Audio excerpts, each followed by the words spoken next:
Good morning all.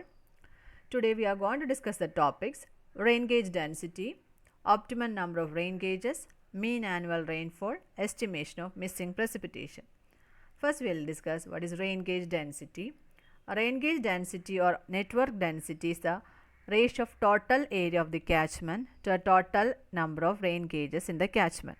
That is, consider a catchment area 1000 square kilometers, and if you have placed 10 rain gauge stations, 10 rain gauges, then the rain gauge density is equal to 1000 divided by 10. Then there is a new term, catchment. What is catchment?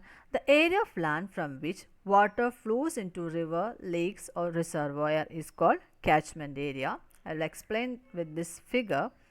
That is, consider if the rainfall occurs at this area, from this entire area the water flows into this river. So the catchment of this river is this much area. The water from this entire area finally reaches to the river. So this is the catchment area of this river. Next one is rain gauge density in India. As per IS standard, the following table represent the rain gauge density in India. If it is a plain area, it is 1 in 520 kilometers square.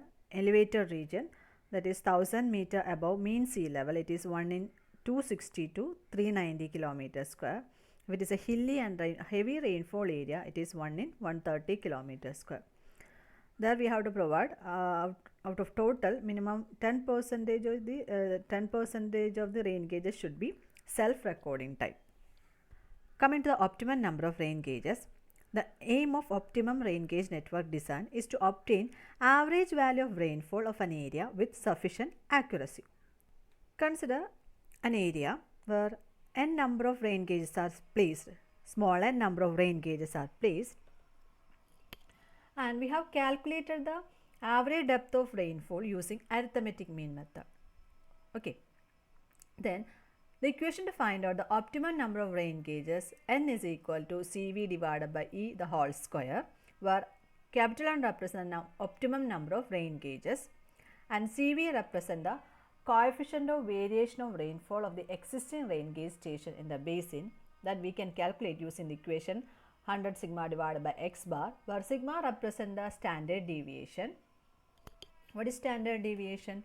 Standard deviation is the measure of amount of variation of rainfall data from the mean rainfall.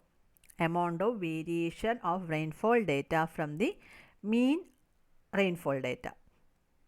Then coefficient of variation is a measure of relative variability. Okay, it is a measure of relative variability of the data with respect to the mean value. So Cv is equal to 100 sigma divided by x bar. Then next one, it is E, the desired degree of percentage error in the estimate of average depth of rainfall. That is, if we need higher degree of accuracy, we have to place an more number of rain gauges. Okay. Then number of additional rain gauges is equal to optimum number of rain gauges minus number of existing rain gauges. Next is mean annual rainfall. Before going to mean annual rainfall, first we will discuss what is daily rainfall. The rainfall accumulated in the rain gauge during a period of 24 hours, it is called daily rainfall. Then next one, mean annual rainfall. Average of annual rainfall of several consecutive years, it is called mean annual rainfall. Why we have to consider a number of years? Since the annual rainfall varies at same rain gauge station, the rainfall record for a large number of years is required to obtain a reliable estimate of the mean annual rainfall at any place. So in India, we are using 35 years of data for calculating the mean annual rainfall. If the number of years or periods increases, the error in mean rainfall decreases, as you can see from this table. Then coming to the minimum and maximum annual rainfall. The minimum value of data collected gives the minimum annual rainfall and the maximum value gives the maximum annual rainfall. Next we will discuss about the estimation of missing precipitation. So first, what is missing precipitation? Say the recording from one rain gauge station at a particular year is missing due to absence of observer or some instrumental failure. So, in order to obtain the missing data to complete the rainfall record, the following methods may be made use of. It is arithmetic average method, normal ratio method, regression method, inverse distance method, interpolation from isohydral maps.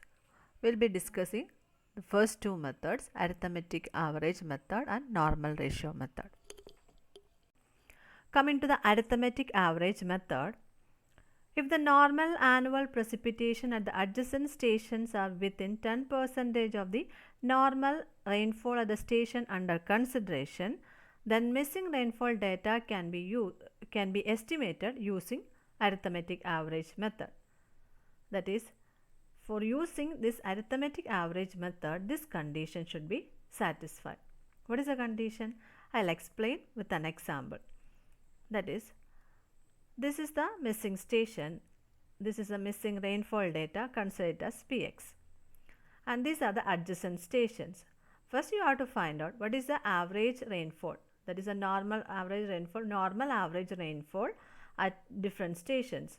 Say for the missing station it is 100 and other three stations it is 109, 90 and 90.625 respectively. So, first you find out the variation of this average rainfall data with respect to the missing stations data.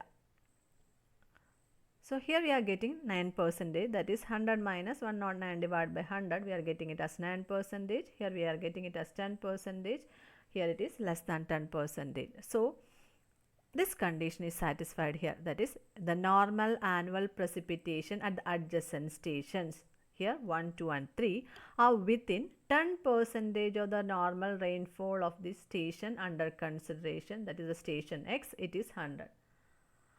So, this condition is satisfied, then here you can use arithmetic average method, and the equation to calculate the value of missing precipitation is 1 by m into P1 plus P2 plus etc. Pm, where P1, this represent P1, this represent P2, this represent P3. Say, next you consider if this average value is 88 instead of 90.625, consider it as 88. So, what is the percentage variation here? 100 minus 88 divided by 100, you are getting it as 12%, that is greater than 10%. So, we have to use another method for calculating the missing precipitation, that is normal ratio method. So, this is a condition if the normal annual precipitation at the adjacent station differ from the normal rainfall of the station under consideration by more than 10%, then missing rainfall data may be estimated using normal ratio method. That is Px is equal to 1 by m into nx by n1 into P1 plus nx by n2 into P2 plus etc. nx divided by nm into Pm. So, what is the values of nx, n1, n2 and nm? This represent nx, the average value, and normal average value represent nx. This is n1, this represent n2, this represent n3. Then what is P1, P2? This represent P1, this represent P2, this represent P3. So, using this equation we can calculate the missing rainfall data. Then we need a minimum of 3 surrounding stations for calculating the missing rainfall data using normal ratio method. Next we will discuss the problem.